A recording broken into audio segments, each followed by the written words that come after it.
Passionné du leadership, développement personnel et productivité, il est certifié par la John Maxwell Team en tant que coach, conférencier et facilitateur.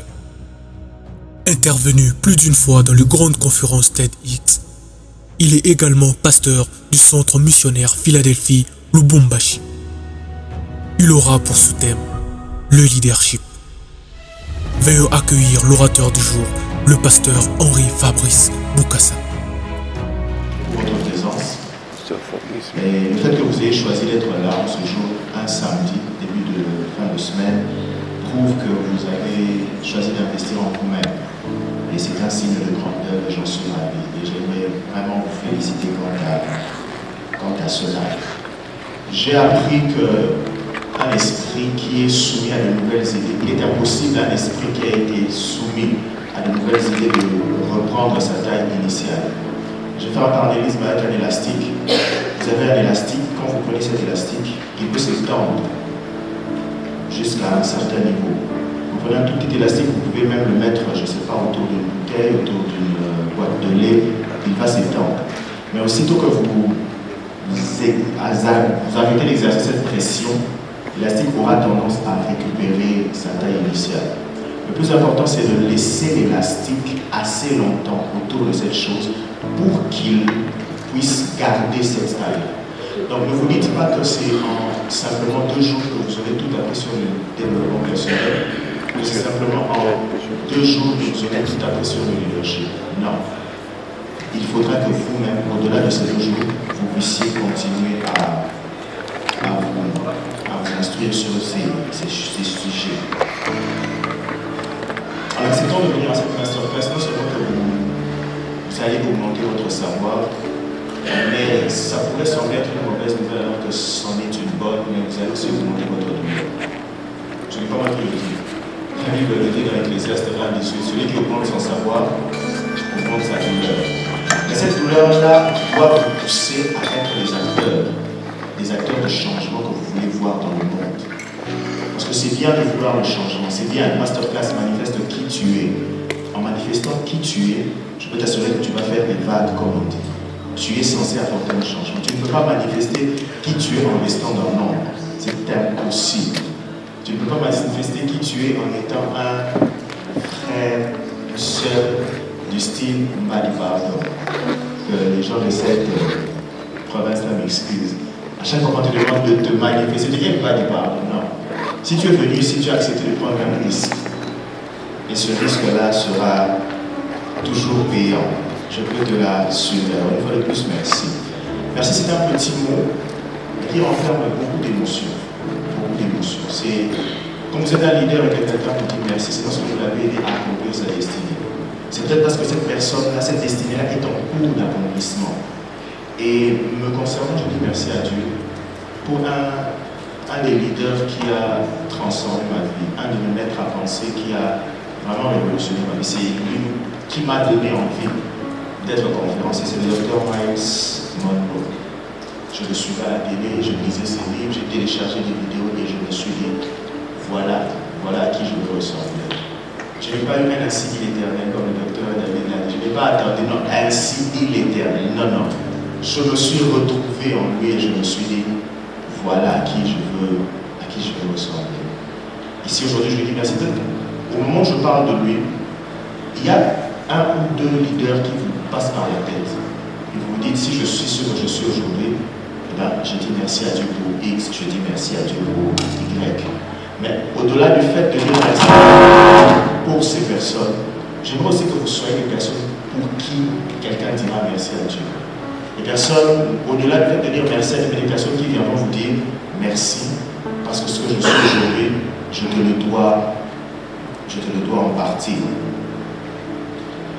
Un leader n'est rien d'autre qu'un chef de file. J'ai eu la grâce, par la grâce de Dieu, j'ai effectué des études de 3e cycle avec l'université canadienne. Et une des particularités des Canadiens francophones, c'est qu'ils n'aiment pas les anglicismes. Donc, quand un mot est en anglais, ça veut dire qu'il doit être en français. Vous savez, je ne sais pas si vous pouvez avec moi au XXIe siècle, on a l'impression que tout ce qui est anglophone et mystérieux est supérieur à ce qui est francophone. Si on avait dit que mon thème c'était l'art de conduire, moi que j'ai fait quel impact. Mais quand on dit leadership, les gens se disent, là il y a quelque chose. Mais en fait, un leader c'est qui? C'est simplement quelqu'un qui est chef de file, c'est simplement quelqu'un qui conduit. Mais au-delà du fait de conduire, le rôle du leader est d'influencer les personnes qui sont dans cette file. Ce n'est pas simplement le fait d'être à la tête de la file, mais c'est de se dire j'influence chacune de ces personnes dans la file. Et aucun leader ne peut exercer une influence positive s'il ne manifeste pas qui il est ou qui elle est. Parce qu'il y a aussi des femmes. Non, ça ne s'accorde pas, on n'est pas leaders. Ça ne s'accorde pas. Plusieurs choses sont intrinsèques au leadership, mais en ce jour, j'aimerais juste évoquer 5 de ces choses. Uniquement 5. J'aimerais vous proposer 5 voies qui vous aideront à manifester votre potentiel en tant que leader, afin d'être des leaders à qui on dira merci. Alors la première chose, c'est l'intentionnalité. La technique peut m'aider. L'intentionnalité. Votre influence dans la vie de ceux qui vous suivent doit passer du mode automatique au mode intentionnel. Un leader est quelqu'un qui cesse d'être automatique. Les personnes automatiques, ce sont le genre de personnes qui vous disent « je l'ai toujours fait comme ça ». Ça se fait toujours comme ça. Les automatismes ont leur importance dans la vie. Ils nous évitent de trop penser. Mais nous devons nous accrocher aux automatismes positifs. Les automatismes négatifs, nous devons les sortir de notre vie. Il se peut que vous influencez X ou Y personne, que vous le fassiez de manière automatique. Vous n'êtes pas conscient que vous le faites. Mais quand vous devenez un leader, cela doit passer du mode automatique au mode intentionnel. Vous devez cesser d'être inconscient de ce que vous faites. Vous devez passer au niveau de la conscience de ce que vous faites. Vous devez le faire de manière intentionnelle, mais au-delà de ça, de manière bienveillante. Parce que être intentionnel, c'est bien. Être bienveillant, c'est mieux. Et tout leader est censé être intentionnel. Un leader intentionnel sait ce qu'il attend de la vie et il sait aussi ce qu'il attend des autres. Ce n'est pas quelqu'un qui se réveille en se disant « Seigneur, merci pour la journée, conduis-moi au nom de Jésus, Amen ». Non. Il planifie sa journée. Il sait ce qu'il attend de la journée. Il sait ce qu'il attend de la journée de demain et ainsi de suite. L'intentionnalité dont il est question aujourd'hui est la somme de 2 choses, savoir et planifier. Je sais ce que je veux et je planifie pour avoir ce que je veux. Aujourd'hui, votre leadership est à quel niveau? Chacun doit se poser cette question-là. À quel niveau est mon leadership? Hier, le pasteur Eric a posé une merveilleuse question. Combien de livres as-tu lu depuis le début de l'année? Quand tu connais ton terrain de prédilection, tu ne t'éparpilles plus. Tu ne lis plus tout et n'importe quoi. Quand tu connais ton repère dans la Bible, tu ne te focalises que sur lui. Au risque de choquer certaines personnes, on va dire que c'est un pasteur et ainsi de suite. Mon repère dans notre repère à tous est censé être Jésus. Ça, c'est la base. Mais mon repère à moi, ce n'est pas Samuel. Ne soyez pas choqués. Amen. Quand je lis quelqu'un comme Paul, ça me parle plus que quand je lis quelqu'un comme Samuel. Parce que je n'ai pas reçu cet appel-là. Un des grands problèmes de l'Église aujourd'hui, c'est que tout le monde veut se retrouver dans les 5 ministères. Et on en a tellement parlé que quand tu n'es pas dans les 5 ministères, tu as l'impression que tu es un bonus pour l'Église. Que tu dois te retrouver dans ce qui est principal. Et même dans les 5 ministères, on a l'impression que ce sont des niveaux d'élévation. De l'apôtre, non, ça ne se passe pas comme ça. Tu peux avoir un appel qui est en dehors des 5 ministères, mais tu as un impact dans la vie. Je pose la question, Bezalel a fait tomber combien de personnes? Mais sans Bezalel, est-ce que tous ces merveilleux ouvrages du tabernacle et ainsi de suite allaient-ils voir le jour? Alors, à quel niveau est ton leadership? Est-ce que tu as un plan de croissance pour ton leadership? À ce jour, quelqu'un disait le coût de la connaissance est pratiquement nul. Tu peux avoir Internet. Je ne sais pas qui, en tout cas, qui depuis les 3 derniers jours n'a pas de forfait Internet sur son téléphone. Tout le monde. Mais à quoi est-ce que ça nous a servi? À quel niveau est ton leadership? Qui t'inspire dans le monde du leadership? C'est ça. Tu n'es pas obligé de rencontrer la personne, mais tu peux lire ses livres, tu peux suivre ses vidéos. Qui sont tes modèles de leadership? Tu dois trouver un parallèle dans la Bible. Mais au-delà du fait de trouver un parallèle dans la Bible sur ton leadership, tu dois également trouver un parallèle dans le monde actuel. Quelqu'un en qui tu te retrouves, quelqu'un qui t'inspire. Ce n'est pas forcément obligé d'être un homme de Dieu, non. Ça peut être un homme d'affaires. Ça peut être, je ne sais pas moi, un militaire. Ça peut être quelqu'un, je risque de choquer quelqu'un qui ne craint pas Dieu. Tu n'adoptes pas ce qu'il fait en ne craignant pas Dieu, mais tu adoptes comment Dieu se manifeste en lui. On est ensemble. Il y a des orateurs. Tu es appelé au public speaking, à l'oratoire. Tous les orateurs ne sont pas forcément chrétiens. Mais ça ne t'empêche pas de suivre les techniques des uns et des autres et de te dire ce qu'il fait c'est bon, ce qu'il fait c'est bon. Un des problèmes des chrétiens, c'est de se dire je n'aurai aucun contact avec les païens. Tu les évangélises comment? Ce pourquoi j'aimerais vous faire réfléchir, c'est simplement de se dire que j'ai un leadership à développer, je dois l'identifier dans la Bible, mais je dois aussi trouver quelqu'un qui est dans le domaine de mon leadership et je dois me focaliser sur cette personne-là. Chez nous, par exemple, à Philadelphie, on dit Dieu nous a dit que nous serons des MDI, millionnaires, dignitaires, des personnes influentes. Mais je vous assure, l'argent, les millions, là, c'est pas chance et gros pas. Aujourd'hui, je vous dis, on n'a pas des millions en construisant des maisons et en ayant des locataires. Non. Tu dois comprendre le système monétaire. Tu dois savoir à la limite c'est quoi la bourse. Tu dois savoir à la limite dans quoi est-ce que je vais investir. Ni les aussi c'est quoi le bitcoin, c'est quoi. Ça ne va pas tomber du ciel. Et tu dois t'informer.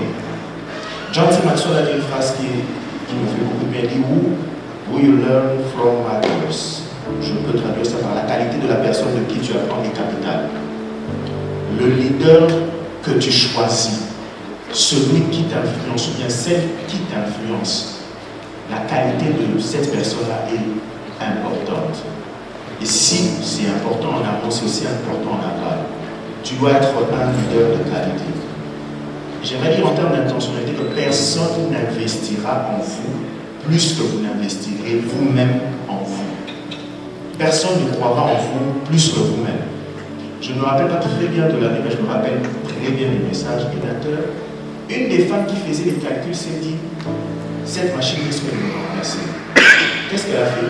Elle était là à la bibliothèque municipale, a pris le manuel de cette calculatrice-là et elle a commencé à le lire jusqu'à le maîtriser, au point même de dépasser les plans. Et c'est inspiré d'une histoire vraie. Si tu ne sais pas te rendre important, si tu ne sais pas te rendre, il est vrai qu'on dit que nul n'est indispensable, mais si tu ne sais pas te rendre à un certain point indispensable, je peux t'assurer que, en tout cas, ton passage sur terre sera, il est venu, il est passé. Je ne voudrais choquer personne, moi je le connais. Moi personnellement, je ne les connais pas. Qui connaît le nom de son arrière-arrière-grand-père? Je chante ça. Qui connaît le nom de son arrière-arrière-grand-père? Qui connaît? Qui connaît Albert Einstein? Qui connaît Albert Einstein a vécu? Ce que je veux dire, c'est quoi? Nos arrière-arrière-grands-pères n'ont tracé qu'un cercle autour de leur famille. C'est tout. Notre arrière-grand-père, si tu connais son nom, gloire à Dieu, il n'a tracé qu'un cercle autour de sa famille. C'est tout. Mais toi et moi, nous devons tracer non seulement un cercle autour de notre famille, autour de notre communauté, et pourquoi pas autour du monde. Quand tu le fais, on se souviendra de toi dans les années à venir. Mais il faut être intentionnel dans ça. Ça ne va pas tomber du ciel. Un beau jour, tu te réveilles et tu te dis, oui, je suis devenu. On va se souvenir de moi pour les générations à venir. Qu'est-ce que tu as fait? La Bible dit dans Proverbe 22, le verset 29, si tu vois un homme habile dans son ouvrage, il se tient auprès des rois, il ne se tient pas auprès des gens obscurs. Tu es habile dans ton ouvrage. On va te chercher. Tu ne vas pas fournir d'efforts. On viendra vers toi parce que tu maîtrises la chose. Aujourd'hui, les gens payent extrêmement cher pour aller, je ne sais pas, voir des matchs de foot. Simplement parce que, comme disait Sarkozy, le président, l'ancien président Sarkozy, tu vois 20 gaillards en culotte courir derrière un ballon. Mais tu payes cher pour aller les voir parce qu'ils ont maîtrisé leur art. Tu payes cher et on ne les cherche même pas. Ouais. Et qu'est-ce que je dis? Ils ne cherchent pas à rencontrer les grands. Parfois, ce sont les grands qui commencent à chercher à les rencontrer. Donc, ce que tu fais, fais-le bien et fais-le de manière intentionnelle. Tu dois avoir un plan pour croître. Et le docteur David l'a dit hier, nous devons donner à Dieu une base pour nous bénir. Et la base en question, c'est l'œuvre de nos mains. Alors, pour être intentionnel, il y a la planification. Et ne pas planifier sa réussite équivaut à planifier son échec. Beaucoup vivent en planifiant leur échec. Comment? C'est en n'ayant pas un plan qui va les amener à la réussite. Quelqu'un de sage a dit diriger, c'est prévoir. Et en sachant que tu as une influence sur les autres, qu'est-ce que tu prévois concernant la destinée de ces personnes-là?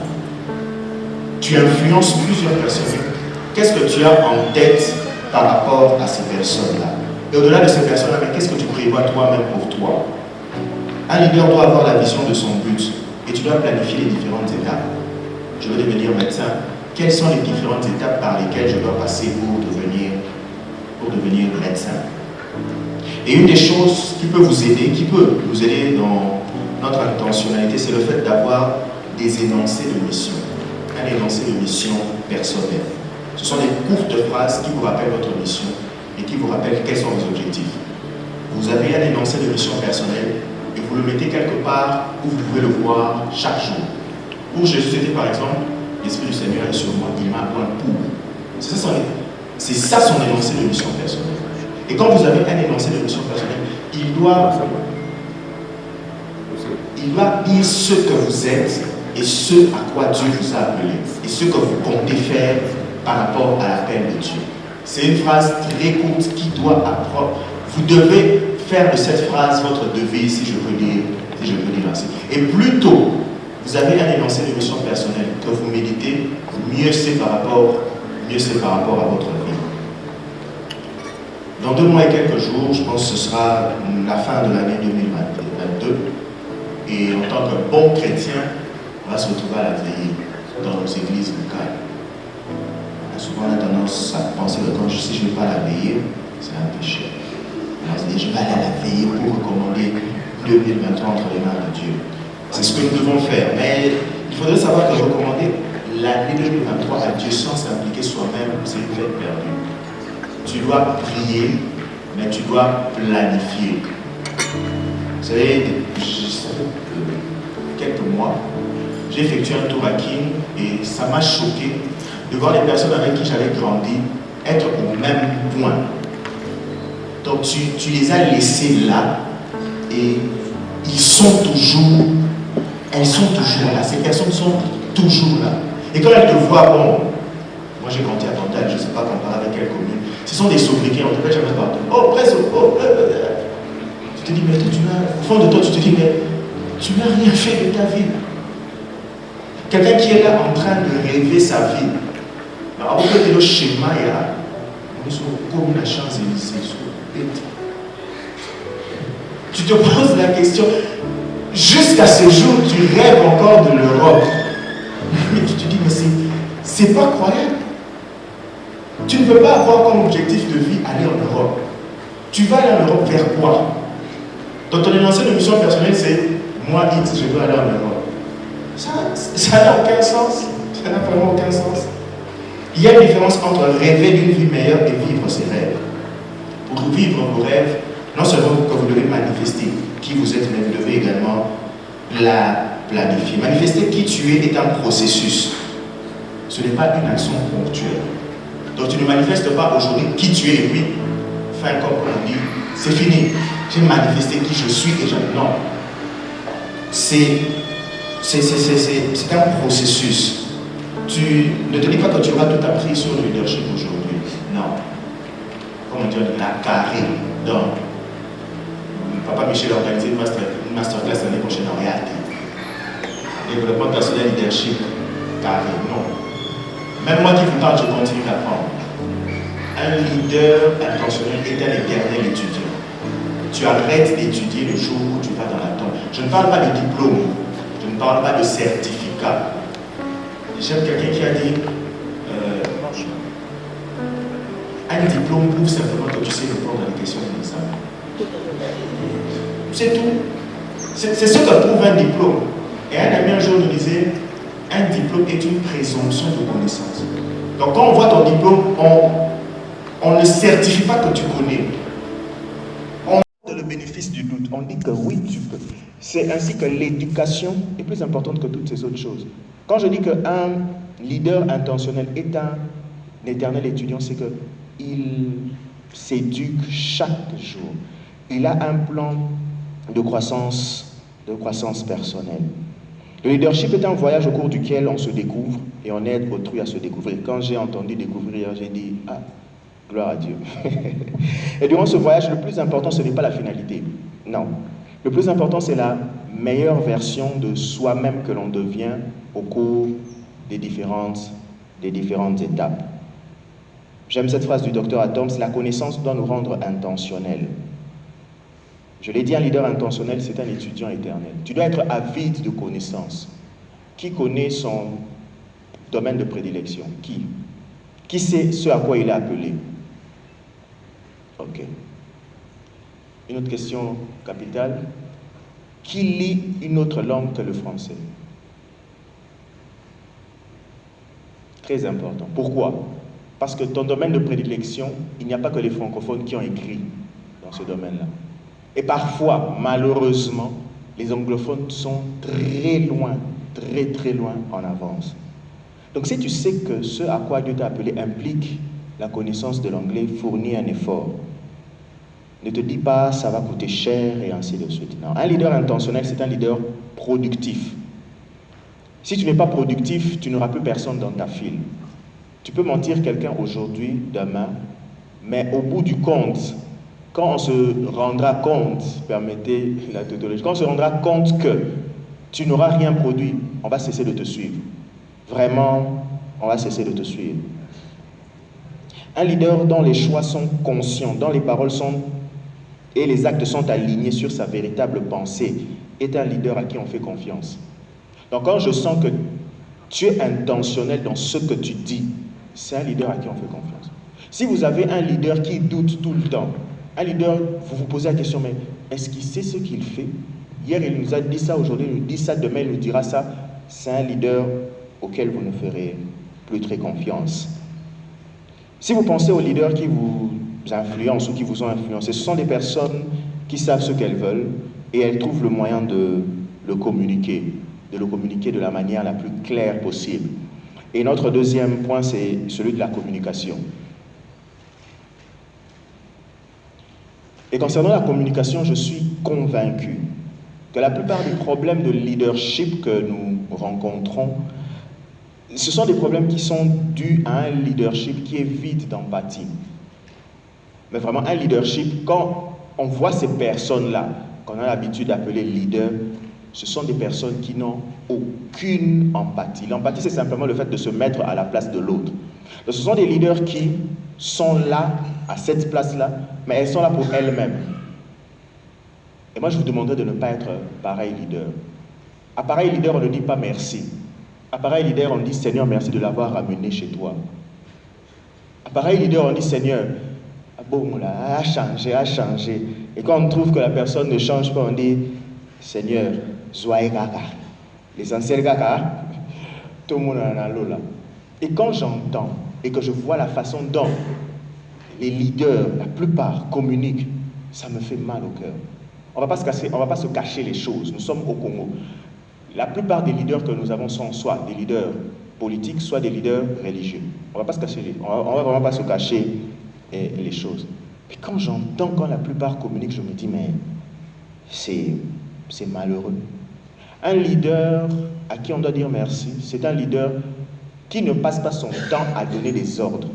C'est un leader qui a des conversations franches avec ses collaborateurs, des conversations franches avec les personnes qui l'a influencé, qui l'influence.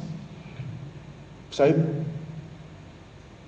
c'est là où j'aime, en tout cas, Papa Michel, Dieu vous a vraiment bien inspiré pour le fait de parler du développement personnel et ainsi de suite. Hier, je ne sais pas si c'était le docteur Eric ou le docteur David ou le pasteur Eric qui a parlé de la colonisation. Quand vous voyez la façon dont les choses se sont passées, le premier, en tout cas si vous avez vécu avec votre père, le premier leader dans votre vie, c'est votre père. Une personne qui vous a influencé. Posez-vous maintenant la question, quel est le jour où vous avez eu une conversation franche avec votre père? Quel est le jour? Moi, un jour, ça m'a choqué, un frère m'a dit, nous et notre père, on parlait sur la commode. Donc tu écris, le minerval, c'est autant, tu déposes. Tu vas dormir. Papa va... Mais quand tu grandis, j'aimerais le dire, psychologiquement parlant, quand tu grandis, tu peux ne pas avoir apprécié ça.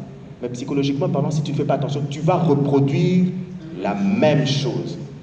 Et c'est ce genre de leadership qu'on a. Un leader, ce n'est pas quelqu'un qu'on questionne. Je vous ai dit, j'ai eu la grâce de faire des études avec les Canadiens. Moi, ça me choquait. Un professeur de plus de 50 ans te dit de l'appeler par son prénom. Je dis, non, bandade.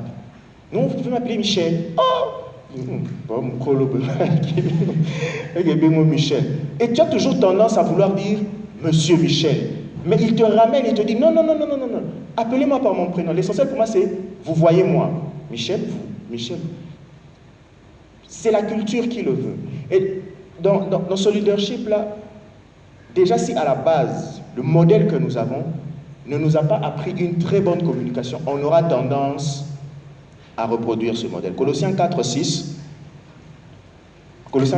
dit que votre parole soit toujours accompagnée de grâce, assaisonnée de sel, afin que vous sachiez comment il faut répondre à chacun. Et d'autres versions en parlent aussi.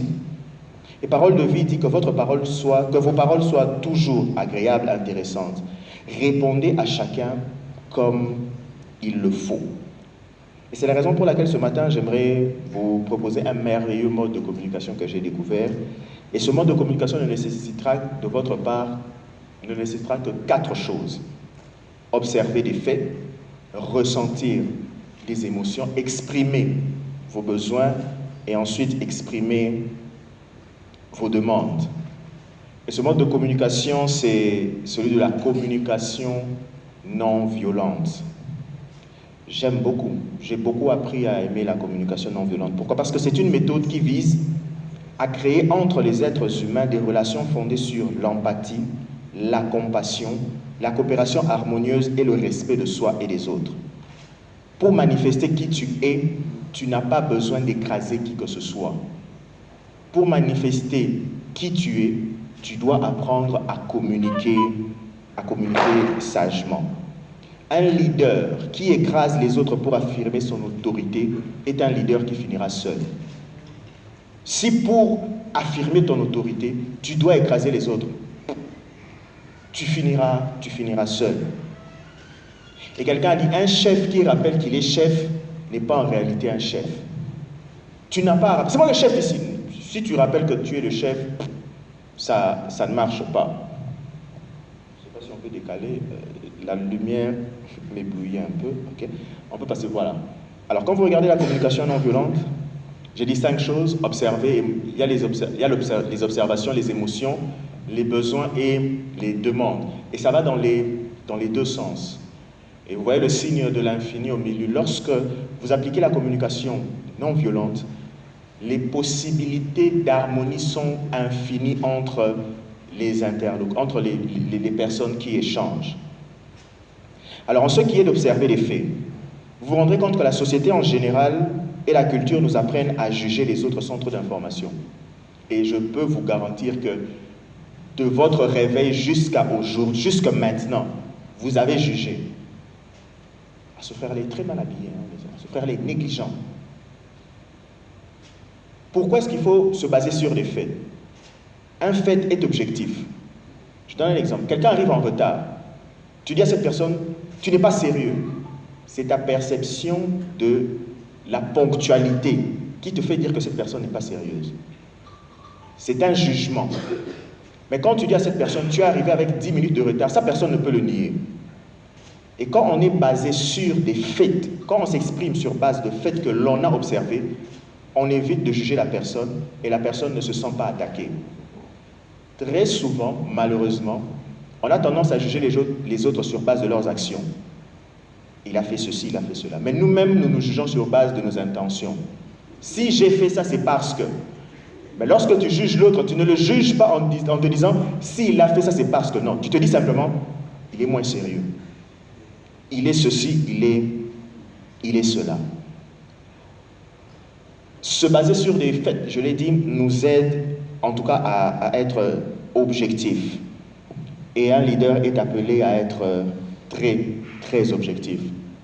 Tu vois une sœur, je pèse mes mots, tu vois une sœur qui a une chevillère. C'est quoi la première réaction? Elle est moins sérieuse. Qui ne te dit pas qu'elle a grandi dans un pays de l'Orient où porter une chevillère a une toute autre signification? Dis simplement, j'ai vu cette sœur-là, elle a une chevillère. Mais notre culture nous dit, elle a une chevillère, elle n'est pas sérieuse. Un leader doit, comment dirais-je, il doit apprendre une notion et maîtriser une notion très importante qui est celle de la perception. Ta perception n'est pas toujours la meilleure. Je vous assure, si on voit un chat passer ici, s'il y en a qui ont grandi comme moi, au nom de Jésus, qui t'a dit que le chat est un sorcier? C'est un animal domestique. À la base, le chat est un animal domestique.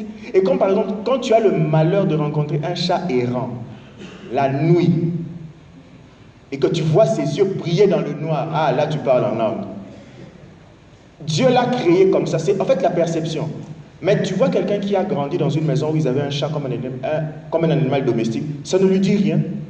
Moi je vois un chat, mon premier réflexe, j'ai envie de le caresser parce que j'ai grandi dans un environnement où il y avait des chats. Moi, pasteur, non, c'est pasteur, non. En tout cas, il faut se le dire, évitons, en tant que leader, il faut éviter d'être subjectif. Ressentir des émotions. En ce qui est de ressentir des émotions, je vais m'adresser particulièrement aux hommes, parce que malgré ce que la culture africaine nous a appris, ce n'est pas un péché de ressentir et d'exprimer ces émotions. Des phrases débilitantes comme « moi, on aller la rater » n'ont pas de place dans la vie d'un homme. Tu as envie de pleurer, pleure. Et alors, tu dois aller pleurer dans un coin. Est-ce que c'est ce coin-là qui va t'aider à mieux te sentir? Pleure en présence d'une personne qui peut te supporter, que ce soit ta femme, que ce soit un ami. Pleure s'il le faut. Un leader n'est pas un surhomme. Vous savez, on a été choqués, on ne le souhaite pas, mais malheureusement, il y a des hommes de Dieu qui se sont pervertis. Et quand on le voit, on a l'impression, on se dit, mais comment c'est arrivé? Pourquoi? Parce que l'image qu'ils nous donnent, ces gens-là, c'est l'image de surhomme. Donc c'est quelqu'un qui n'a pas besoin de vos prières, c'est quelqu'un qui ne ressent aucune émotion, c'est quelqu'un qui est vraiment homme de Dieu. Mais moi, ça ne m'a pas choqué, ça m'a plutôt aidé dans ma foi. Le jour où l'apôtre Dallo parlait de cette jeune fille au Kenya, je me suis dit, apôtre. Donc il était avec cette fille dans le bus, il dit, je ne sais même pas à quel moment elle a arrêté de m'appeler pasteur, elle a commencé à m'appeler Roland. Et on arrive dans la ville où on devait effectuer le transit, on descend du bus, elle me dit, si tu veux, tu peux venir dans ma chambre le soir. L'apôtre dit, je suis descendu, je suis allé, j'ai composé le numéro, j'ai dit, Roland, je suis rentré. Au fond de moi, je me disais, ça lui arrive aussi. Et quand quelqu'un vous le dit, vous savez qu'il faut commencer à prier pour lui par rapport à tout ce qu'il peut rencontrer comme problème. Je l'ai dit, nos premiers leaders, ce sont nos papas. Est-ce que tu as déjà vu ton père pleurer? Non. Un papa africain ne pleure pas. Un papa africain gronde. Un papa africain te dit tu dois aller à l'école quand tu ramènes de mauvaises notes. Mais pleurer, non. Il va cacher ses émotions. Et lorsque tu caches tes émotions, ce n'est pas intéressant. Alors, exprimer les besoins. Nous devons exprimer nos besoins de manière positive. Un besoin, c'est ce qui te concerne. Ce n'est pas ce qui concerne l'autre. Tu dois exprimer ton besoin à toi. Je donne un exemple. Plutôt de dire à quelqu'un, ferme ta bouche, dis à cette personne, j'ai besoin de calme. Vous savez, c'est subtil. Ce sont des petites différences, mais qui font la différence. Quand tu dis, ferme ta bouche, même à un enfant, Ferme ta bouche, non, dis à l'enfant, c'est violent, ouais. Ferme ta bouche, c'est violent. Mais quand tu dis à l'enfant, j'ai besoin de calme, l'enfant comprend que quand tu extériorises ton besoin, tu t'exprimes mal. Mais quand tu intériorises ton besoin, ce besoin-là vient de moi, c'est moi qui en ai besoin, j'ai besoin de calme, la personne est plus apte à reconnaître ton besoin. Voilà. Au lieu de dire tu es incompétent, dis à la personne, j'ai besoin de résultats. Je t'ai confié une tâche, j'ai besoin de résultats. Ah, tu es très incompétent, c'est quoi ça? Non, non, j'ai besoin de résultats. Si je t'ai confié cette tâche, c'est parce que je m'attendais à ce que tu me donnes des résultats. Du coup, la personne ne se sent pas insultée. La personne comprend que cette tâche m'avait été confiée parce qu'il le fallait. C'est difficile de désapprendre, mais c'est aussi difficile de mettre en pratique ce qu'on apprend. Je peux vous assurer, même moi-même, c'est un nouveau concept pour moi, la communication non violente. Et je suis obligé de beaucoup réfléchir avant de parler. Mais je peux vous assurer qu'au final, ça vous rapporte beaucoup. Et le créateur de la communication non violente, Marshall Rosenberg, dit, alors qu'il était en train de mettre au point la communication non violente, un jour son fils vient lui poser un problème, il devait sortir avec des amis. Et pendant qu'il réfléchissait pour bien répondre à son fils était pressé et il lui dit, papa, dépêche-toi, mes amis m'attendent à l'extérieur. Son père lui dit, bon, tu as deux choix. Le premier, c'est que tu me donnes le temps de réfléchir pour te donner une réponse non violente. Le deuxième, c'est que je te gifle. Le fils a dit, papa, prends ton temps pour réfléchir. Donc un peu comme pour dire, ça vous prendra du temps. Ça nous prendra du temps. La société nous a mis dans un certain cadre et nous pensons que c'est toujours bien. Ce sont devenus des réflexes. On le dit ainsi, on le fait ainsi. Et quand vous apprenez quelque chose de neuf, le mettre en pratique n'est pas toujours évident. Et c'est là où vous devez être intentionnel. La dernière chose, c'est d'exprimer des demandes. Vous vous rendez compte que si nous sommes francs avec nous-mêmes, la plupart de nos demandes ne sont en fait que des exigences. Je m'explique. Si tu demandes quelque chose et que la réponse est non, et que tu t'énerves, c'est qu'en réalité c'était une exigence. Aide-moi à faire ça, la personne te dit je ne peux pas, tu t'énerves du coup. C'était une exigence en fait, c'était pas une demande. Une demande est différente d'une exigence. Une demande laisse à l'autre le choix de dire oui ou non. Une exigence ne laisse pas ce choix-là. En tant que leader, nos communications doivent être bienveillantes, empathiques, et permettez-moi d'insister sur l'empathie. Et la demande doit être la plus claire possible. Évitez de faire des demandes, évitez de demander ce que vous ne voulez pas. Je vais vous le démontrer. Tout le monde sait à quoi, tout le monde sait à quoi ressemble un éléphant africain. Il est un peu vert, un peu gris. Quand je le dis, si je vous dis, visualisez un éléphant, dans votre tête, vous voyez un éléphant vert, un éléphant gris. Maintenant, je vais vous demander de ne pas faire ceci. Je vais vous demander, j'insiste, ne visualisez pas, vraiment, j'insiste, ne visualisez pas un éléphant orange. Qu'est-ce qui s'est passé? Ah, Papa Charlie, il a vu, qui n'a pas vu un éléphant orange? En fait, quand vous demandez ce que vous ne voulez pas, la personne retient ce que vous ne voulez pas. Au lieu de dire à quelqu'un ne viens plus en retard, la personne retient dans son subconscient le retard. Dites à la personne, j'aimerais que tu sois ponctuel. La personne retient la ponctualité. Comme je l'ai dit, dès le moment où vous apprenez à parler comme ça, je peux vous assurer que vous verrez que votre vie va changer. Parlez comme ça, pas seulement avec les autres, mais même à vous-même. Quand vous apprenez, au lieu de dire « je suis incompétent », non, je n'ai pas su bien faire les choses, je ferai mieux la prochaine fois. Vous verrez que votre vie ne pourra que bien se passer. Alors l'empathie, c'est se mettre à la place de l'autre, je l'ai dit, et le fait de se mettre à la place de l'autre nous enrichit de l'expérience de l'autre. J'apprends à mieux comprendre l'autre. Et pour mieux communiquer, un leader doit accepter l'autre dans sa différence. Il doit apprendre à jongler avec les perspectives, voir la situation sous l'angle de vue de l'autre. Technique, s'il vous plaît. J'ai fait les humanités scientifiques et en venant de la deuxième, arrivant en troisième, il y avait un cours de dessin scientifique. Ce cours-là, au début, m'a posé d'énormes problèmes. Pour ceux qui ont fait la scientifique, il y a ce qu'on appelle le plan frontal et le plan horizontal. Et quand vous faites des dessins scientifiques, je ne comprenais pas. Le prof veut vous dire, vous avez un carré, mais quand on le projette sur le plan horizontal, il devient une ligne. Je ne comprenais pas. Je dis, ah, mais c'est quoi ça? En fait, c'est une question d'angle de vue. Un carré peut être un losange, il peut être un point, il peut être une ligne droite, il peut être beaucoup de choses. Tout dépend simplement de l'angle de vue. Quand vous regardez cette image, qui a raison? D'après vous, qui a raison? Celui qui voit 6 ou celui qui voit 9? Tous les deux ont raison. Le fait, c'est simplement que celui qui voit le 6 doit être empathique pour passer du côté de celui qui voit le 9. Et quand il verra le 9, il va se dire, en fait, tu voyais le 9. Et celui qui voit le 9 doit également passer du côté de celui qui voit le 6. C'est ça, en fait, l'empathie. L'empathie, ce n'est pas de se dire, je reste dans mon coin. Un leader ne reste pas dans son coin. Un leader sait se déplacer, ne pas forcément encourager, mais comprendre ses collaborateurs, comprendre les personnes qui l'influencent. Le troisième point concerne la responsabilité. Et j'aimerais parler de responsabilité à deux niveaux principalement.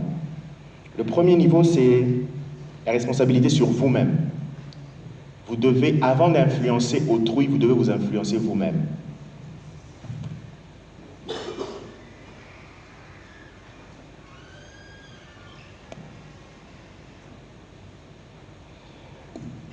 Vous êtes responsable de vous-même, permettez. Vous êtes responsable de votre personnalité, de votre comportement et de votre attitude. Et peu importe votre personnalité, sachez que votre attitude est et restera toujours un choix. Votre attitude ne vous sera jamais imposée. La personnalité, c'est vrai, elle peut être génétique, elle peut vous avoir été imposée par l'environnement, mais votre attitude est un choix. Et un leader dont l'attitude est définie par les circonstances extérieures est un leader réactif. C'est un leader de mauvaise qualité. Pour manifester, en manifestant qui tu es, tu ne dois plus apprendre à dépendre des circonstances extérieures. Tu dois apprendre à dépendre de toi-même, des circonstances qui viennent du plus profond de toi. Quand vous regardez la vie de Saül, Saül était un leader réactif. Quand Samuel vient, c'est pas ma faute, c'est le peuple. C'est le peuple qui m'a demandé de faire ceci, c'est le peuple qui m'a demandé de faire cela, c'est le peuple. Honore-moi en privé, honore-moi, je te demande de m'honorer aux yeux des autres, reproche-moi en privé, mais honore-moi en public. C'est un leader réactif. Mais Moïse était un leader responsable. Moi je dis quel courage Moïse avait. Je ne sais pas, la Bible ne dit pas qu'il avait été inspiré par le Saint-Esprit. Tu es une créature, mais tu oses dire à Dieu, soit tu leur pardonnes, soit tu enlèves mon nom. À l'époque où je grandissais, on aurait dit bah, courage à Banaboudin. Et j'ai jamais compris les pauvres Banaboudin, bah ça la nini, bah ça si courageux que ça. Donc vous voyez, Moïse c'était un leader. Les circonstances extérieures, oui, elles sont arrivées, mais moi je ne suis pas réactif. Moi j'agis. Un leader doit être responsable. Un bon leader agit, il ne réagit pas. Et pour manifester qui vous êtes, vous devez vous connaître. Qui connaît son type de personnalité selon les différentes typologies? Qui connaît son type de... Au moins un type de personnalité. Qui connaît? Bien aimé, c'est dangereux de ne pas connaître son type de personnalité. Je vous assure que c'est très, très dangereux. Je n'en fais pas la publicité, mais je vais vous inviter à, même après la conférence, après la masterclass, cherchez quel est votre type de personnalité, soit selon l'énéagramme des personnalités, soit selon le MBTI, le Myers-Briggs Test Indicator. C'est important. Quand vous connaissez votre personnalité, vous savez quels sont vos points faibles. MBTI, non, si vous écrivez seulement MBTI, c'est tout. C'est un nom, c'est une mère et sa fille, Myers-Briggs Test Indicator. Voilà, j'ai dit en français. Donc, si vous savez quels sont vos points forts, quels sont vos points faibles, quels sont vos blocages, et plus important, quels sont vos automatismes, vous savez comment avancer. Et un leader est obligé de connaître ces choses-là. Ce sont autant de questions qui vous rendront conscient de beaucoup de choses dans votre vie. Un leader ne peut pas justifier son mauvais comportement en se disant « Nazalaka à Bongo ». Et ça devient une excuse pour toi. Donc dès que tu te mets avec Et comme le pasteur Adams disait, tu trouves des personnes qui sont fières de leur colère. Qu'est-ce que tu fais pour passer de Kanamakasi à une personne pacifique? Je vous assure, ce n'est pas parce qu'on est au Congo qu'on n'est pas obligé d'appliquer ces choses. Dans certaines compagnies internationales, la direction des ressources humaines est obligée de profiler tous les agents. Tous les agents, je vous assure. Et en tant que leader, pour moi, c'est une obligation. Un leader est appelé à être un profileur. Tu dois connaître les personnes que tu influences. S'il y en a 1000, tu n'es pas obligé de toutes les connaître, mais tes collaborateurs les plus proches. Tu sais, celui-là, quel est son type de personnalité? Celui-là, quel est son type de personnalité? Et par exemple, l'énéagramme vous aide même à comprendre, à savoir gérer les conflits avec tel ou tel autre type de personnalité. Et parfois, je le dis à certains collègues au bureau, à ceux qui s'occupent des relations humaines, je dis, parfois vous êtes limités dans votre travail, parce que vous gérez tout le monde de la même manière. Quelqu'un arrive en retard, vous criez sur lui. Il y en a qui ne supportent pas qu'on crie sur lui. Ce n'est pas de l'orgueil, mais de par sa personnalité, il ne supporte pas. Il y en a un autre à qui tu dois venir le dire de manière très créative. Ah mon chéri, mais le message va passer. Mais si pour tout le monde tu viens dire, tu arrives en retard, tu bloques la communication. Et quand la communication est bloquée, malheureusement les choses ne peuvent pas avancer. Et ce que Dieu m'a dit, ça m'a fait beaucoup de bien, c'est que en toi et en moi, on doit trouver changement et ombre de variation. Il n'y a que Dieu chez qui on ne trouve ni changement, ni ombre de variation. Donc quand tu dis Nazala bongo, tu fais mal. Tu n'es pas rabbi, ne change pas. Toi, tu es toi, tu changes. Et un leader a la responsabilité de s'influencer avant d'influencer les autres. La deuxième chose sur laquelle nous devons avoir nous avons une responsabilité en tant que leader, c'est sur les autres et sur la performance de l'équipe. L'atteinte des objectifs du groupe est la responsabilité du leader. Je pense que vous connaissez tous le dicton qui dit qu'il n'y a jamais de mauvaises troupes, il n'y a que de mauvais chefs. Et la réussite de votre équipe ne dépend que de vous. Mais il y a une chose très importante à savoir sur les leaders d'exception. C'est quoi? C'est qu'ils assument personnellement les échecs de l'équipe, mais ils partagent la gloire avec l'équipe. C'est-à-dire que quand il y a un échec, ce n'est pas à cause d'eux. Non, c'est à cause de lui. Mais quand il y a une réussite et qu'il vient, il reçoit, je ne sais pas moi, un prix, il met cette réussite-là sur le compte de l'équipe. Il ne dit pas oui, c'est moi, oui, c'est moi, oui, c'est... Non. C'est un leadership de qualité. Le poids de l'échec en tant que leader qui manifeste qui il est, tu dois le porter seul. Mais le poids de la gloire, tu dois le partager.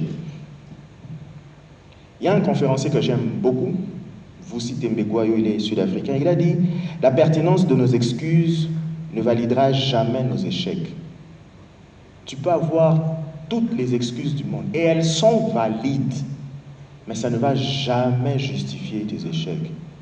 Et la Bible le dit même très bien, lorsque la Bible dit « On ne tient pas pour innocent celui qui dérobe, même quand il a faim. » Je me suis toujours dit « Nzambe, azana nzala. » Mais tu ne veux même pas comprendre le fait qu'il a faim. Dieu dit non, il aurait dû regarder à qui? À moi. Il aurait dû espérer en moi. Donc ça veut dire que peu importe les raisons que tu as, elles peuvent être valides, mais elles ne vont jamais justifier ton échec. Je suis un jeune Congolais, je veux me lancer dans l'entrepreneuriat. C'est difficile, c'est vrai, mais s'il y en a qui ont réussi, alors tu peux aussi réussir. Pour réussir en tant que leader, on ne doit jamais avoir peur d'être questionné par ceux que nous influençons. Les personnes que nous influençons ne sont pas des robots ou des marionnettes qui ne servent que nos intérêts. Non. Ce sont des êtres humains qui ont des aspirations. Ce sont des destinées qui doivent être accomplies. Lorsqu'elles sont venues vers toi, elles sont venues parce qu'elles croient en toi. Elles croient que tu peux les aider à devenir de meilleures personnes. Alors lorsqu'on te questionne, tu dois répondre de la manière la plus franche qui soit. Mais j'aimerais aussi dire que ton leadership ne conviendra pas à tout le monde. Tu n'es pas appelé à être le leader de tout le monde. Je l'ai dit. Si Samuel existait aujourd'hui, en tout cas moi ça n'allait pas être mon leader. Moi j'allais m'attacher un peu plus à Paul, j'allais plus m'attacher à Joseph, j'allais plus m'attacher à Daniel. Mais croire que mon leadership doit plaire à tout le monde, ce n'est pas le cas. Le point qui suit concerne la multiplication. Technique, la multiplication. Alors, durant mes études universitaires à l'UNIKIN, j'avais constaté des mots qui rongeaient le système éducatif de l'université. Et un, à mon sens, était particulièrement plus malsain que les autres. C'était le fait que les professeurs ne se multipliaient pas. C'est-à-dire qu'ils n'assuraient pas la relève. Tu vois un professeur arriver au niveau émérite, mais il n'a formé aucun prof. Je pense que la multiplication, c'est la quintessence du leadership. C'est la raison d'être du leadership. Si tu es un leader, mais que tu ne produis pas d'autres leaders, alors tu as un leadership de très, très mauvaise qualité. Si tu manifestes qui tu es, sans aider autrui à manifester qui il ou elle est, alors tu n'auras rien compris de cette masterclass. Un véritable leadership se mesure, entre autres, par le nombre de personnes en qui le leader s'est multiplié. Tu t'es multiplié en plusieurs personnes, gloire à Dieu, c'est même la raison d'être de leadership. Alors pourquoi se multiplier? Parce que tu n'es pas immortel. Ton temps sur terre est très court. 100 ans, 110, 115. Mais lorsque tu sais que ton temps sur terre est limité, mais qu'il y a des idées qui doivent te survivre, alors tu t'investis dans les autres. Tu te dis, je dois me multiplier en X. Tu peux avoir 10 personnes, 10 collaborateurs, mais tu dois identifier vraiment celui en qui tu dois vraiment t'impliquer. Un leader qui ne se multiplie pas a une très mauvaise conception du temps et de l'espace. Du temps parce qu'il ne se rend pas compte qu'il doit gérer convenablement le temps que Dieu lui donne, et de l'espace parce qu'il n'est pas omniprésent. C'est quand il était sur terre, Christ était bloqué à un rayon d'action déterminé. C'est la raison pour laquelle il les avait envoyés 2 à 2. 2 à 2, un miracle peut être fait à gauche, un miracle peut être fait à droite. Mais Christ, quand il était sur terre, le miracle ne pouvait être fait que là où il était. Et si lui l'a compris, à combien plus forte raison nous pouvons le comprendre? Pour ceux qui l'influencent, un leader qui veut se multiplier doit être un soutien. Tu dois être un soutien pour ces personnes, tu dois être à l'écoute, nous avons parlé de la communication, tu dois être digne de confiance, tu dois leur prouver qu'ils ou elles sont importants. Tu dois être capable de plus les encourager que de les critiquer. Quand tu ne fais que critiquer, tu appliques un mauvais leadership. Je pense que nous le connaissons tous. Il était seul, il en a choisi quelques-uns, il en a pris 12, il en a pris 3, et au final, il s'est multiplié en des millions. Et c'est le meilleur des leaderships qui soit. Si Christ ne s'était pas multiplié, je me pose la question de savoir qu'est-ce qui se serait passé. Vous savez, je suis né et j'ai grandi au Congo, pour savoir qu'en grande partie, culturellement parlant, beaucoup de ceux qu'on appelle leaders, à presque tous les niveaux, souffrent de ce que j'appelle insécurité psychologique. Ceux n'a formé Pécho en remplacement. Si je le forme, j'aurai un coup d'état. Un leader n'a pas peur de la relève, il forme la relève. Et au-delà du fait de former la relève, il la forme pour qu'elle le surpasse. Si la relève ne te surpasse pas, en tout cas tu n'as rien fait de mal. Et tu n'as rien fait de bon. J'avais un chef qui disait, on n'apprend pas tout aux collaborateurs. Tu veux qu'il aille apprendre où? Voilà comme Michel dit. C'est pas sérieux. Ce n'est vraiment pas sérieux. Quand je dirige une équipe, afin de me multiplier dans mes collaborateurs, il y a certaines choses que je fais. La première, c'est que je valorise la créativité. Pourquoi? Parce que tout le monde a quelque chose à apporter à l'équipe. Il n'y a aucun... Tout le monde est intelligent à son niveau. Et aucune idée On ne peut pas se dire, ton idée ne vaut pas la peine d'être entendue. Tout le monde parle et nous valorisons la créativité. Deuxièmement, je reconnais les qualités de mes collaborateurs. Troisièmement, je les encourage à grandir, à être aptes au développement personnel. C'est comme ça, par exemple, chez nous, chez les grands jeunes, notre slogan, c'est esprit et intellect au service de l'éternel. De ce Yusaka Mutamu, l'imo va à l'intercession. Le pasteur, je t'attends. Mais si tu veux venir chez nous, sache que l'intellect a aussi sa part. C'est-à-dire que tu dois réfléchir et on va même parler de la réflexion. Et je responsabilise chacun à son niveau. Bref, je crée un environnement épanouissant pour que les autres avancent et que je me multiplie en eux. Mais avant de passer au second point, j'aimerais parler d'un point que je pense assez important. Un leader est très souvent un mentor. Quand vous avez un leader, c'est un mentor. Mais lorsque ton mentorat prend fin dans la vie d'une personne, tu dois laisser la personne partir. On n'est pas leader à vie. On n'est pas leader dans la vie de quelqu'un à vie. Tu es leader. Si tu es à vie et que Dieu vous a mis ensemble, gloire à Dieu. Mais très souvent, comme on dit, on rate le coche parce qu'on ne sait pas libérer ces personnes-là. Un leader qui n'a plus rien à apprendre à un collaborateur, mais qui veut absolument le garder sous son influence, devient dangereux pour lui-même et pour ce collaborateur-là. Très dangereux. Quand vous lisez la Bible, Jean 1, versets 35 à 39, Jean-Baptiste n'a retenu aucun de ses disciples. Quand il a dit « Voici l'agneau de Dieu », le disciple a dit « Eh, Père, tu sais l'année, Yébéla. » Il n'a pas dit à ses disciples « J'ai investi en vous. J'ai investi en vous, restez avec moi. » Non, non. Il les a laissés partir suivre Christ. En vous multipliant de vos collaborateurs ou d'autres personnes que vous influencez, assurez-vous d'une chose très importante. Assurez-vous que sa formation soit la plus holistique possible, qu'elle soit la plus complète possible. Je ne maîtrise pas tout. Donc si aujourd'hui quelqu'un me choisit comme leader, je vais lui donner ce en quoi je suis fort. Mais le frère Samy ici est fort en certaines choses dans lesquelles je ne suis pas. Le pasteur Eric est fort dans certaines choses que je ne suis pas. Et qu'est-ce que je fais en tant que leader? Là où je suis limité, je les invite. Ou bien je dis carrément aux personnes que j'influence, pour telle matière, consulte X. Mais le problème avec nous, c'est qu'on veut prouver qu'on sait tout. On veut montrer aux gens que je sais tout. Et j'ai aimé une fois, le pasteur Adams qui disait, mais il y a des personnes qui viennent dans le bureau te poser des questions, mais va sur Google. Hein? Je ne sais pas tout. Je vous assure, il y a des choses pour lesquelles tu vas sur Google, tu tapes tes mots-clés bien choisis et Google va t'aider. Bon, c'est vrai que j'ai vu une fois, on a dit Google, là c'est limite. On dit un garçon monte dans un bus et il tape la recherche Google. Dis-moi, quel est le prénom de la fille qui était assise devant moi? Non, ça Google ne peut pas. Ça Google ne peut pas te le dire. Mais pour d'autres recherches, Google va te le dire. J'ai envie de comprendre un peu la Bible à tel niveau. Je connais mon domaine de prédilection. Je vais aller voir qui sont les sommités dans ce domaine-là. On m'a dit que je serais millionnaire. Quel est le millionnaire? Quel est l'homme le plus riche actuellement?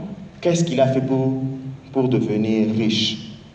Et mon pasteur le dit souvent, pour lui apprendre l'humilité, Dieu lui a dit, à chaque fois que tu prêches, sache que tu es Jean-Baptiste et que Jésus est dans la foule. C'est vraiment pour te dire que tu n'es pas si extra que ça. Et lorsque moi je me tiens ici devant vous, je ne suis pas extraordinaire. Je suis simplement un amalgame, je suis simplement un mélange de Miles Monroe, Atom Mbuma. Et j'ai simplement pris ça, j'y ai mis de moi-même. Du reste, quelqu'un a dit, tu ne peux pas être original si tu n'as jamais imité. Donc chacun de nous doit se dire, là où je me tiens, il y a des personnes à qui je dois ce que je suis, ma façon de penser, ma façon de parler. Je les ai imités, j'ai aimé beaucoup de choses de ce que ces personnes ont fait, mais j'ai apporté ma touche d'originalité. Et la dernière chose dont nous allons parler, c'est l'excellence. Ce dicton m'a toujours fait beaucoup de bien. Si mieux faire est possible, alors bien faire n'est jamais assez. Si lorsque tu finis d'accomplir une tâche, tu te dis « j'aurais pu mieux faire », alors tu n'as pas bien fait les choses. Et la Bible même nous le dit, quoi que vous fassiez, comme pour le Seigneur. Et si nous rentrons dans la pensée biblique selon laquelle un Seigneur, c'est quelqu'un à qui tu appartiens comme un bien personnel, et que tu sais que celui qui est notre Seigneur ne veut que l'excellence, alors tu seras excellent dans ce que tu fais. Un leader qui manifeste son potentiel et à qui on dira merci se trouve dans l'obligation de viser l'excellence. Chers leaders, parce que je pense que vous êtes des leaders, l'excellence se désire. Ce n'est pas une génération spontanée, non. Elle se désire, en plus de se désirer, elle s'acquiert, elle se perfectionne jusqu'à devenir un style de vie. C'est pas facile, hein. Je peux vous assurer que parfois, je ne suis pas excellent partout. Et il y a des domaines pour lesquels je me bats pour être excellent. Et vous devez savoir que nos résultats dans la vie sont liés à nos habitudes. Et je suis parmi les adversaires les plus farouches des phrases du genre Chancelo Rupamba. Ce sont des pensées abrutissantes et lénifiantes. Donc, ça ne te fait même plus réfléchir. Chancelo Rupamba, ce sont des expressions qui n'ont pas de place dans la vie de quelqu'un qui veut évoluer. Et les leaders excellents ne comptent pas sur la chance. Ils reconnaissent la grâce de Dieu et ils font leur part. Pour manifester qui tu es, compte sur la grâce de Dieu, mais fais également ta part. L'excellence, bien-aimée, cher leader, se cultive. Dernièrement, j'ai eu la grâce d'effectuer un voyage en Zambie. Et sur le chemin retour, j'ai lu le slogan d'une firme qui disait « It all starts with a good seed ». Tout commence par la semence adéquate. Tout commence. Ta récolte dépendra de ta semence. Et je nous proposais une semence, pour ne pas dire une habitude, qui place ceux qui l'adoptent sur la voie de l'excellence. Il s'agit de la réflexion. Je voudrais quand même ajouter un point important. Pour manifester qui tu es, tu dois non seulement réfléchir, mais tu dois également agir. Mais aujourd'hui, on ne parlera que de la réflexion. Une des raisons pour lesquelles j'aime mon activité de coach de vie, c'est que le coaching n'est qu'une aide dans la réflexion. C'est ce que fait un coach. La différence entre le coaching et le mentorat, c'est qu'un mentor te dit ce que tu dois faire. Un mentor te dit, je suis passé par là, voilà ce qui se passe. Et c'est très important d'avoir un mentor. Mais l'avantage du coaching, c'est que le coaching te pousse à la réflexion. Je me rappelle, une fois, je coachais quelqu'un, et la personne pensait qu'elle avait des problèmes de productivité. Je n'arrive pas bien à gérer mon agenda et ainsi de suite. Mais lorsque nous avons commencé à analyser la situation, petit à petit, la personne s'est rendue compte que le problème, ce n'était pas le fait de mal gérer son agenda. Le problème, c'était que la personne disait oui un peu à tout. Quand on lui pose la question, tu peux m'aider? Oui, je peux t'aider. Tu peux m'aider? Oui, je peux. Donc la personne était tellement altruiste que ça ne lui rendait pas service. Très souvent, on a l'impression que le problème est tel, mais quand on creuse, on se rend compte que ce n'est vraiment pas le cas. Et le coaching, qu'est-ce qu'il fait? C'est qu'il vous permet d'identifier vos blocages, comment vous libérer de vos blocages, comment atteindre vos objectifs. Et il y a une citation d'Henry Ford que j'aime particulièrement. Il dit « La réflexion est l'une des tâches les plus difficiles qu'il y ait, ce qui constitue probablement la raison pour laquelle peu de gens s'y engagent. » Ne vous y trompez pas. Penser et réfléchir sont deux choses différentes. Beaucoup se limitent à penser sans réfléchir.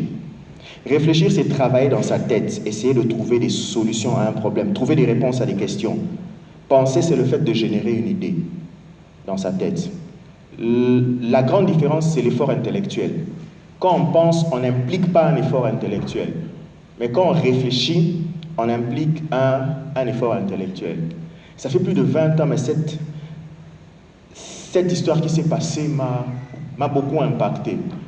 J'ai fait les humanités scientifiques. Je me rappelle, j'étais en 3e scientifique, collégien, Collège Notre-Dame du Congo, bossé, fier d'être collégien, scientifique. Je vais en consultation chez ma dermatologue, ma mère m'accompagne, et on arrive là, bon, les questions usuelles. Hein. Comment tu t'appelles? Parce que tu dis, ah, tu fais les sciences, scientifiques et ainsi de suite. Ok, tout comme ça. Et elle commence à me poser des questions vraiment de quelqu'un qui fait la scientifique. Si quelqu'un fait la scientifique, il va se retrouver. Elle dit, quelle est la formule chimique de l'eau? Ah, j'étais fier. H2O. La formule du permanganate de potassium, KMNO4. La formule de l'acide sulfurique, H2SO4. Tu es fier. Et elle me pose la question, quelle est la formule de la glace? J'ai bugué pour les informaticiens, blackout. J'ai réfléchi. Et la réponse, c'est, on ne nous a pas appris ça à l'école. On n'a pas appris ça. Mais ce que j'ai aimé, c'est quoi? Elle m'a aidé à réfléchir. Elle m'a posé la question, la glace, c'est quoi? Elle m'a dit, la glace, c'est quoi? La glace, c'est de l'eau. Ok. Elle dit, ce n'est pas la formule qui change, c'est l'état qui change. Ça passe de l'état liquide à l'état solide. Et là, tu fais, ah. Et c'est là que la réflexion intervient. Dernièrement, je voyais le statut de quelqu'un qui me faisait, il me dit, en classe, le professeur te demande 2 plus 2 égale combien? 4. À l'intérieur, il te demande racine carrée de 8 fois autant, c'est combien? Donc, plus tu avances dans les étapes, plus il te demande moins ce qu'il t'a posé. Et c'est là que la réflexion est importante. En tant que leader, tu dois savoir que tu n'auras pas appris beaucoup de choses, mais que beaucoup de choses vont se placer sur ton chemin. Et à ce moment-là, tous les yeux seront tournés vers toi pour dire, on fait quoi? Et si comme moi tu dis, on n'a pas appris ça à l'école, ça sera très, très compliqué. Quand on pense, on a souvent, comment dire, c'est comme un raccourci. J'ai appris ça, j'y pense directement. La nature humaine aime la loi du moindre effort. Pas beaucoup d'efforts, j'atteins directement un but. Mais un leader qui manifeste qui il est doit savoir une chose. Pour viser l'excellence, tu dois impérativement rejeter la loi du moindre effort. Le plus merveilleux des livres que j'ai lus et que je continue de lire, que je continuerai de lire, dit que celui qui réfléchit sur les choses trouve le bonheur. Qui veut être heureux ici? Qui pense qu'il veut être heureux? Qui pense qu'il a droit au bonheur? J'aimerais dire, le salut ne suffit pas. À ton salut, ajoute la réflexion. Quand tu réfléchis et que tu apportes des solutions à des problèmes, on va te payer pour les solutions que tu apportes. Un leader qui réfléchit et qui apporte des solutions à des problèmes réels, c'est un leader que l'on paye. Quand vous réfléchissez, l'homme le plus riche du monde, il a résolu des problèmes et il continue de résoudre des problèmes. Pendant très longtemps, Bill Gates a été l'homme le plus riche du monde. Pourquoi? Parce qu'il a résolu un problème. Il n'y a pas d'homme riche, je ne parle pas de mon pays, je ne parle pas de ce pays-là que vous connaissez, qui est très lointain, très très lointain, où on devient riche du jour au lendemain, où on a des gros salaires sans avoir fait quelque chose d'intéressant, où on a des grosses primes. Vous connaissez ce pays-là, c'est pas ici. Donc, en tant que leader, vous devez vous dire, je dois réfléchir pour apporter des solutions. Mon leadership doit apporter une solution. Alors, avant de conclure, j'aimerais vous encourager à éviter quelque chose que la nature humaine aime bien. On va parler un peu de psychologie. Il s'agit du biais du statu quo ou du biais d'ancrage. C'est un moyen habile et indirect de notre comportement qui traduit la résistance au changement. C'est une attitude mentale dans laquelle toute nouveauté est perçue comme dangereuse. Donc, il y a plus de risques que d'avantages. On a parlé de développement personnel, on a parlé de leadership. Ce sont peut-être des choses nouvelles pour les uns, pour les autres. Et le biais d'ancrage, qu'est-ce qu'il va vous faire faire? Il va vous dire, ce sont des choses trop difficiles à accomplir. Je ne le souhaite pas. Mais si nous revenons dans une année, il n'y aura pas 100% de cet auditoire qui aura mis en application ce qu'il aura appris ici, à cause du biais d'ancrage. C'est-à-dire, tu vas te dire, ah, on était bien en Égypte, hein? C'est ça que la nature humaine aime. Je suis, le pasteur Eric en a parlé hier, je suis dans ma zone de confort. Mais lorsqu'on n'y prend pas garde, la zone de confort peut se transformer en tombeau. Tu es tellement à l'aise dans ta zone de confort que tu meurs dans ta zone de confort. Il y a quelqu'un, je me rappelle de l'histoire, la chenille, avant de devenir papillon, s'enferme dans un cocon. Et pour sortir du cocon, elle doit se battre. Elle doit vraiment fournir beaucoup d'efforts. Et lorsque la chenille qui s'est transformée en papillon sort du cocon, elle déploie ses ailes et puis elle s'envole. Mais quelqu'un a assisté à la scène, la personne a vu le papillon qui voulait sortir du cocon, et la personne s'est dit, je vais aider le papillon. La personne a découpé le cocon pour que le papillon s'envole. La personne a attendu, mais le papillon n'a pas su déployer ses ailes. Pourquoi? Parce que le fait de fournir des efforts personnellement en voulant sortir du cocon solidifie les ailes.